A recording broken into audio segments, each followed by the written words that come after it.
ठाकरे आणि अमित ठाकरे दोघेही आता पॉलिटिकली ऍक्टिव्ह आहेत. त्या दोघांचा बॉन्ड कसा आहे? आतापर्यंत नसेल तर आता होईल. आता मी तर त्यांच्या तिन्ही पिढ्यांबरोबर काम करतो आहे. मला कधीच काही अडचण निर्माण झाली नाही. एकदा आमच्या सगळ्यांनी ठरवलं की आपल्याला ठाकरेंबरोबर राहायचं आहे जीवनाच्या अंतापर्यंत. त्याच्यामुळे बाळासाहेब ठाकरे झाले, उद्धव ठाकरे झाले, राज ठाकरे झाले, आदित्य ठाकरेंबरोबर मी काम करतो. मला काही अडचण नाही. आता शेवटी अमित ठाकरे आणि आदित्य ठाकरे ही पुढली पिढी आहे. जर राजकारणात काही चांगलं घडणार असेल एकत्र येऊन तर आपल्याला एकत्र काम करावंच लागेल. राज ठाकरेंनी जेव्हा शिवसेना सोडली तेव्हा त्यांचं एक वाक्य खूप गाजलं होतं की माझा वाद माझ्या विठ्ठलाशी नाही तर विठ्ठलाच्या भोवतीच्या बडव्यांसोबत आहे.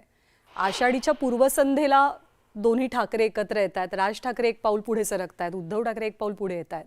आता कुठे बडवे आहेत? ज्यांना ते बडवे समजत होते बरं काय, ते बडवे नव्हते. त्यांना सुद्धा वाटत होतं की ठाकरेंनी एकत्रच यावं.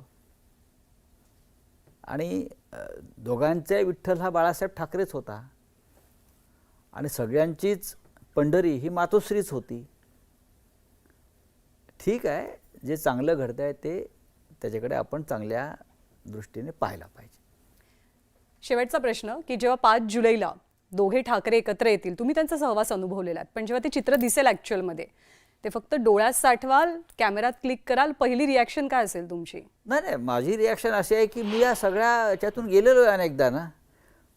या महाराष्ट्रातली सामान्य जनता ते डोळ्यात साठवून ठेवेल आणि हे चित्र हलू नये, हे चित्र तुटू नये, बरं का, या चित्रावरचे रंग उडू नयेत यासाठी ती प्रार्थना करेल. किंबहुना हे एकत्र यावेत, हे चित्र दिसावं म्हणून अनेकांनी नवसावस केलेले आहेत महाराष्ट्रासाठी. आमच्यासारख्याने फक्त प्रयत्न केले, काम केलं आणि त्याला यश मिळत असेल तर नक्कीच ही जी फ्रेम आहे 5 तारखेची ही ऐतिहासिक फ्रेम असेल.